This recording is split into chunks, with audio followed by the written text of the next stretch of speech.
El tema que tenemos para hoy es Juan, el apóstol, errores que enseñan, aciertos que inspiran. Empecemos por Lucas 9:54. Dice la palabra, es una pregunta que le hizo Juan a Jesús. Y dice, Señor, ¿quieres que hagamos caer fuego del cielo para que los destruya? Poco de eso hablamos la semana pasada. El segundo texto en Juan, capítulo 20, 31, dice, estas cosas se han escrito, y estas son palabras del propio Juan, estas cosas se han escrito para que creáis que Jesús es el Cristo, el Hijo de Dios, y para que al creer en su nombre tengáis vida. Aprender con los errores de uno mismo es siempre un tremendo desafío. Uno de los más difíciles de la vida, ¿no? ¿Por qué? Porque en general siempre estamos en lo cierto, siempre. Y los demás casi siempre tienen problemas porque no actuaron como debía, no entienden lo que está pasando, meten la pata y si fuera conmigo, ciertamente eso no hubiera pasado jamás. Incluso por más que reconocemos que somos pecadores y que somos fallos y que nos equivocamos mucho, lo cierto es que son los demás los que siempre meten la pata y que siempre se equivocan, que siempre actúan y deciden mal. Siempre el otro. Si fuera conmigo yo hubiera dicho o actuado de esta o aquella forma y claro, el resultado había sido otro, mucho mejor, correcto, y hubiera tenido determinadas ganancias encima. Preferimos aprender, por tanto, con los errores de los demás, casi nunca con los nuestros. Aunque por cuestiones sociales o religiosas, digamos lo contrario. La cuestión central, creo, es que estamos tan convencidos de que nuestras decisiones siempre son las más acertadas, que ya nos es casi imposible darnos cuenta de nuestros propios errores y maldades. Además, claro, de que nos vamos autojustificando de una forma muy convincente a uno mismo, ¿no? Tenemos una buena explicación para toda nuestra forma de vivir y actuar. Incluso llegamos a justificar nuestras decisiones y acciones con versículos bíblicos, pensando así que somos aún más bíblicos que los demás, como si pegar un versículo debajo de algo, pues tornar ese algo bíblico, y la verdad es que no es, ¿no? Qué lástima que los demás no vivan tan bíblicamente como yo, ¿no? Tendría mucho más aciertos que errores. Y ese sentimiento y esa convicción se da en todas las dimensiones de la vida. Por ejemplo, decidimos temas profesionales mejor que los demás, por supuesto. Damos pasos en nuestra vida amorosa o sentimental mejor que los demás. Criamos a nuestros hijos mejor que los demás. Pensamos que lo que creemos acerca de Dios es mejor de lo que creen los demás. Es que en realidad somos más bíblicos que los demás. Eso es lo que pensamos equivocadamente. Y cuando se pone de manifiesto alguna metidura de pata de nuestra parte, la justificamos perfectamente. Echamos la culpa en alguien e incluso citamos versículos y cosas por el estilo. El apóstol Juan tampoco fue una persona perfecta, aunque fuera apóstol. Ha cometido muchos errores y creo que muchísimas veces, como nosotros, también se autojustificaba. Ese apodo que le puso Jesús a él y a su hermano Jacobo, de hijos del trueno, por su temperamento impetuoso y su celo apasionado, pues tenía razón Jesús. Creo que hoy Jesucristo sería denunciado por acosador y por bullying, por poner apodos a todos sus amigos. No sé si os habéis dado cuenta, pero a uno le llamaba hijos del trueno, a otro le llamaba Cefas, aunque no fuera una roca, y a cada uno le iba poniendo apodos, ¿no? Pues sí, este Juan, hijo del trueno con su ímpetu, con su carácter fuerte, metió la pata muchas veces. Y deja que os mencione alguna de estas veces. En Mateo capítulo 20 nos dice que fue la madre de Jacobo y Juan, que incluso era la tía de Jesús, la que le pidió a Jesús que pusiese a sus dos primos, uno a su derecha y otro a su izquierda, cuando viniera en su glorioso reino. Pero en Marcos 10:35, que es otra versión de la misma historia, de la misma petición, leemos que esta petición no salió de la madre de esos dos chicos, sino que salió directamente de la boca de los dos hermanos, de los primos de Jesús. Dice Marcos, se le acercaron Jacobo y Juan y le dijeron, Maestro, concédenos que en tu glorioso reino uno de nosotros se siente a tu derecha y el otro a tu izquierda. Se expresa así su ansia de poder, prestigio, influencia sobre los demás. Se expresa su autoconvencimiento personal, familiar, social y religioso de que eran más merecedores de ese estatus superior que otras personas o que sus compañeros, los demás discípulos y apóstoles. Cuando Jesús les pregunta incluso si acaso podían beber el trago amargo que le ha tocado a él, contestaron de inmediato, sí podemos, porque estaban autoconvencidos de ello. Creían que podrían seguir a Cristo incluso en la cruz, de que por alguna razón eran mejores y superiores, y sí podemos. En Lucas 9 nos encontramos con la afirmación de Juan de que los samaritanos opositores a Jesús deberían ser quemados vivos, madre mía, que deberían ser quemados vivos por un fuego celestial, como señal y aviso a los demás incrédulos. Y es el texto que hemos leído al principio, ¿no? La pregunta de Juan a Cristo, Señor, ¿quieres que hagamos caer fuego del cielo para que los destruya?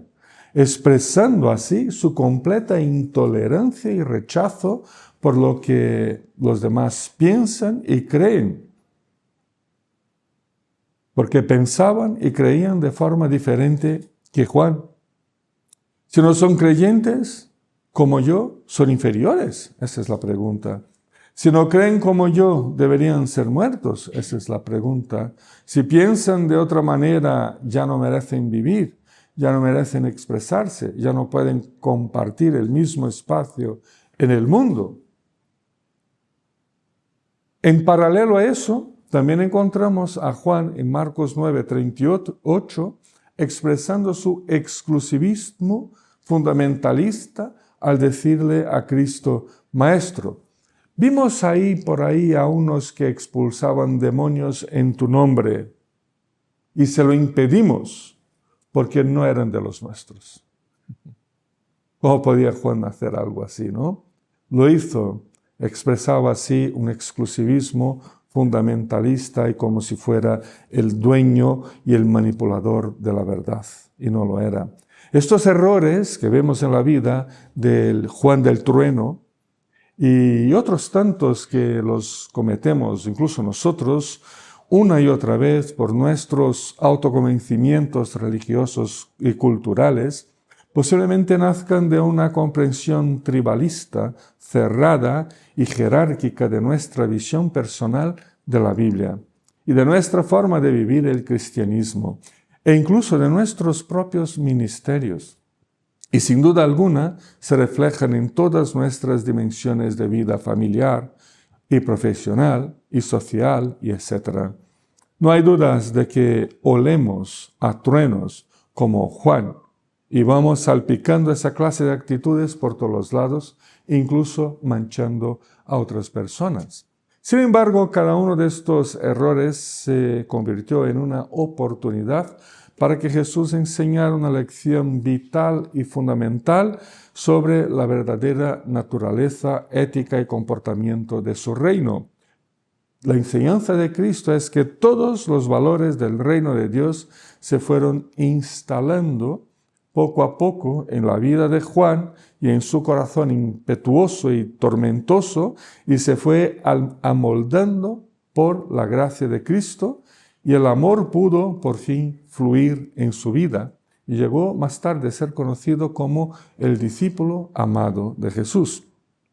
Llegó a ser incluso uno de los principales líderes de la iglesia en el primer siglo como apóstol.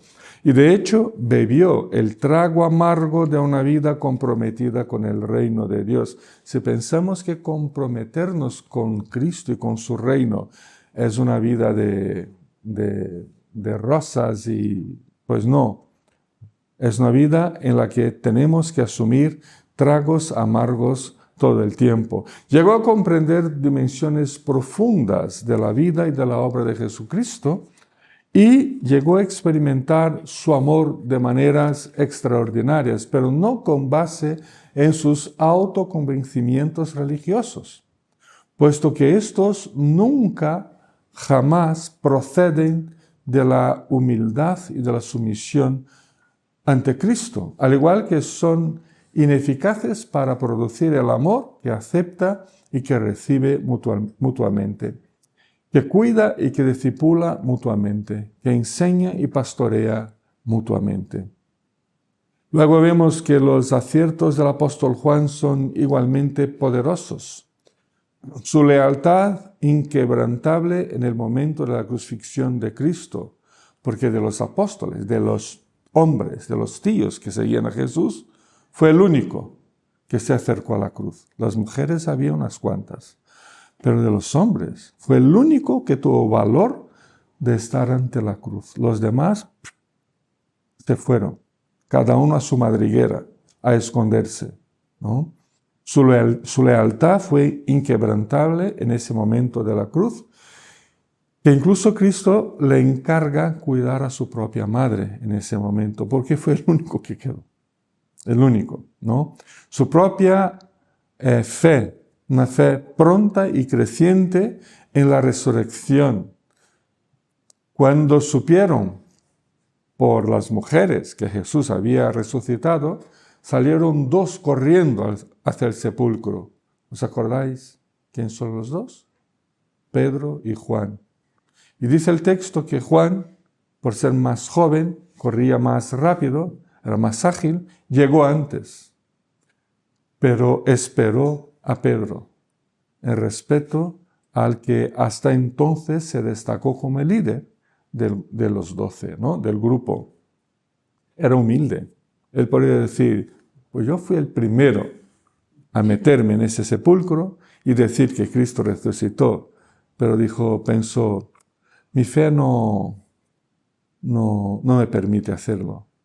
Que entre Pedro primero, ¿no? La humildad, la sumisión ante Cristo, ¿no? Llegó a ser obispo de la iglesia de Éfeso. Y en la iglesia de Éfeso, como obispo, antes fue líder en Jerusalén, pero en Éfeso, como obispo, asumió la coordinación de las iglesias de todo el Asia Menor, una región que hoy es Turquía, ¿no? Y eso demuestra su crecimiento en la gracia y su madurez en la fe. Su mayor acierto, sin duda, fue captar y comunicar la esencia del mensaje de Jesús, como leemos el texto que hemos leído al principio de Juan, capítulo 20, versículos 31, cuando al final de escribir su evangelio pone las siguientes palabras: estas cosas sean escritas para que creáis que Jesús es el Cristo. Él no tenía otro objetivo. Todo lo que digo es para que creáis que Jesús es el Cristo, el Hijo de Dios, y para que al creer en su nombre tengáis vida. ¿Qué otra cosa podemos decir al mundo? ¿No? Bueno, podemos decir un montón de cosas, pero si fallamos en este mensaje de que en Cristo encontramos la salvación y únicamente en Él, pues fallamos en todo lo demás, ¿no? Y Juan entonces demuestra su claridad de fe al registrar un evangelio tan bonito, tan profundo, que da vuelta a la cabeza y a la mente de los teólogos, incluso hasta nuestros días, pero dice, y todo eso es para que podáis creer que Jesús es el Mesías, el Hijo de Dios, y al creer, número 3, tengáis vida y vida eterna en su nombre. Aquí vemos claramente que la intención de Juan al escribir tan profundamente sobre la vida de Cristo no era para tostar al fuego celestial a los samaritanos incrédulos, como antes, ni para conquistar la primacía sobre los demás, sentándose a la diestra de Jesús, ni mucho menos para que otros le sirvan a Él, más bien para que la gracia de Cristo y el conocimiento de su vida llegaran cada vez a más personas y pudiesen ser alcanzadas por la salvación al creer en Jesús. El apóstol Juan no ha sido el único a recorrer este camino. Los demás apóstoles y seguidores de Cristo desde el primer siglo hasta nosotros en nuestros días también recorremos ese camino. Los que seguimos a Cristo, hombres y mujeres, da igual, jóvenes o mayores, podemos ver nuestros caminos de vida cristiana reflejados en Juan, en sus errores y en sus aciertos. Aprendemos y nos inspiramos en su vida. Podemos, como Juan, tener un corazón impetuoso y arrogante, o como Pedro, un corazón atrevido y que no mide las consecuencias de su palabra, o como Pablo, un corazón colérico y dispuesto a todas las peleas.